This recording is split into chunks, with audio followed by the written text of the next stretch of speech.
She didn't want to be associated with being black, even as an African. She's a lighter complected African. She called herself a uppity African. I guess that made her feel good. Europe. Tyla dropped her sophomore album and it has flopped in the US. Here in the United States, it flopped. What's not clicking with Tyla? Because for somebody who's one of the most streamed artists in the world right now, I'll tell you what's not clicking with Tyla. The reality is that Tyla's having a disconnect between herself and her consumer. She's pushing her product to a key target demographic that does not like her. Tyla is not selling the United States because people don't like her personality here. A lot of people in the US find Tyla's personality to be off-putting. They basically think she's stuck up.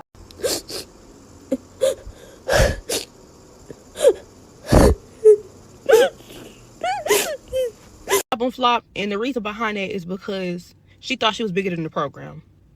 Hands down. She didn't want to be associated with being black, even as an African. She's a lighter complected African. She called herself a uppity African. I guess that made her feel good, whatever it did to her. Just basically didn't want to be associated with anything that has to do with being black. So she was flaunting the uppity African thing. She took it and she ran with it and it went straight to her head. Then she downplayed the Black American culture, but she failed to realize her big fan base that she did have was based in the US and there were black people. America put that song Water on the map.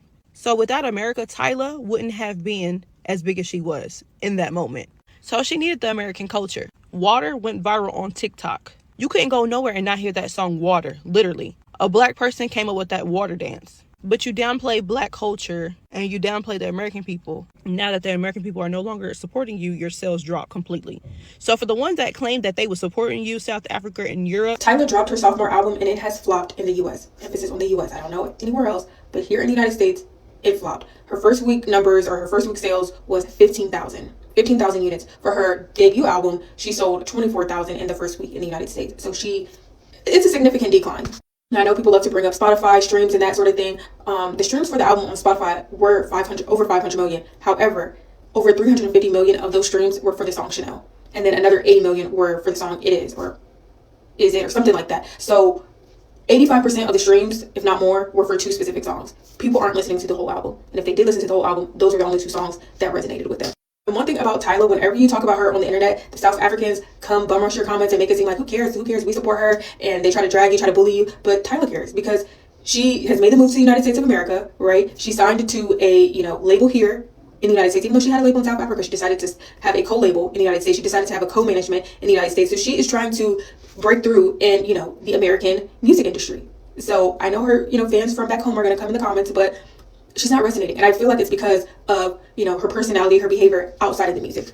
Tyla has had multiple moments in media and interviews or interactions that just made her look corny in our standards in the United States. In South Africa, I know it may be cool over there, maybe cute, y'all don't see a problem, but over here, it gave side eye. There's multiple interactions, even recently as Casanat. Okay, we know the interaction with, Halle. Her interview about being colored and not black or whatever, trying to separate herself. I understand that in South Africa, some of y'all are colored. Y'all have a very classist system of white, black, colored, whatever. One thing that Americans did learn was about Nelson Mandela and the apartheid. Y'all are victims, but y'all are still need to unpack that mentality. But she just hasn't, been able to connect with Americans. And again, I know people from her culture and her country are going to say she doesn't care, she doesn't need y'all, but she wants us. She doesn't need us, but she wants us. She's sampling our music. She's, featuring American artists. She's signing to American labels. She's moving to America. You got to assimilate. If you want to resonate with the people, you have to understand their culture and you have to respect it and, showcase it. And the fact that her album has, her sales declined so much from the last one, it's not just because of the music. It's because of her.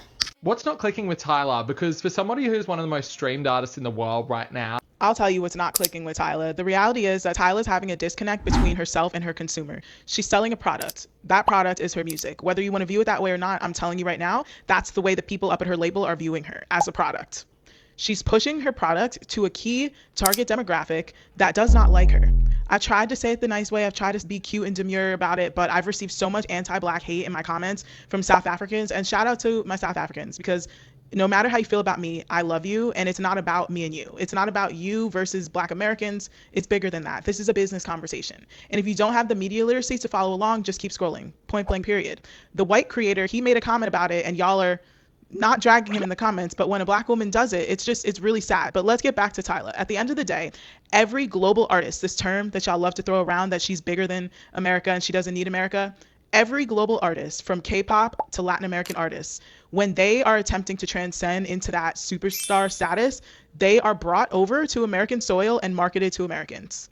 One of the key demographics that R&B and hip hop acts that come from outside of America are pushed towards is Black American women. Go ask the label. Don't ask me. Go ask the label. They will show you the numbers. I would love for a label to get in my comments and show me the numbers so that I can have some statistics to back me up, because I know I'm right, but it seems that South Africans don't want to do the research. You need Black American women to support your music if you're in that genre. That's just what it is. Go ask Drake. Go ask some of the top selling artists of all time.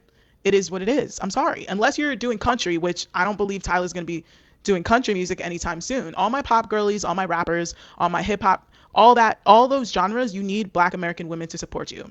It's not about us being main characters like you love to throw around with this anti-Black, you guys think you're the main characters. It's about business. We might not be the main characters of the world, which you will never hesitate to remind us of, but we are the main characters of the music business. It's not just a Tyla thing. So this narcissistic perspective that y'all have that like she doesn't need this demographic. If she didn't need the demographic, they wouldn't have tried to put her on Black American media outlets for the second rollout. And my question to y'all is, can you please let me know a piece of South African press that she's done to roll A-pop out? Because I haven't seen any yet. And my last video was almost a week ago. Let me give it to you in a metaphor that might be a little bit easier to digest. If I shop at your grocery store and your grocery store keeps having recalls, I'm not going to come to your grocery store anymore because there's a lack and breakdown of trust between me as your consumer and you as a supplier. Tyla has broken down trust at this point between herself and that key target demographic, which is Black American women. I've gotten into the weeds and the thick of why I believe that is. I think that they made a mistake, a critical mistake, when they first introduced her to American markets by positioning her through racial preference as the exotic baddie to a group of women who are sensitive to that. I think that was the fatal mistake, in my opinion. There were some other things. The Breakfast Club interview did not help. That kind of was the cherry on top, but the underlying resentment had already existed. When you are trying to break an artist, you have to account for those cultural nuances. And maybe this speaks to the failure of the labels. And shout out to my major labels. Maybe you need someone with a little more, cultural nuance on your team to help guide these critical decisions. Because if you did, you would have understood you have to be sensitive about the way you're pushing the girl. I don't believe that these are all like Tyla's conscious decisions. I don't think that Tyla's a bad person. I actually think that she's extremely talented. And I think that it sucks that someone who is talented has to face these issues when they're just trying to do their music. But at the end of the day, the music is a product. You're trying to sell the product, and you can't disrespect the same consumer who you need $1 from. It's never going to work. In the history of business, it's never worked. Tyla is not selling the United States because people don't like her personality here. A lot of people in the US find Tyla's personality to be off-putting. They basically think she's stuck up. Now, before anybody who's South African jumps down and be like, oh my gosh, here's another American. First off, I've defended Tyla in the past. I'm looking at why Tyla's not doing well, and I'm going to give you some of the reasons. One of the reasons started with that conversation around her race. I understand it means something in South Africa. I completely get that. However, I blame her team. Her team should have prepped her on how to properly answer that question. Number two, the whole thing with the awards where she didn't want to hold her awards and then she turned around looking like someone was going to hold it. That does not cross well in the United States. I don't think she did it like hey, I'm bigger than everybody, I'm bigger than the program. But that's how it came across. This newer thing with her and Kai on his stream where she opened the curtain. There's a bunch of little instances where people have made in their minds, especially the American people have made in their minds, Tyla is stuck up. Unfortunately, Tyla is in a sector where her prettiness, though it is a positive and though it has helped her, it is also somewhat of a detriment because you can't look like that and also be perceived as a BI, right?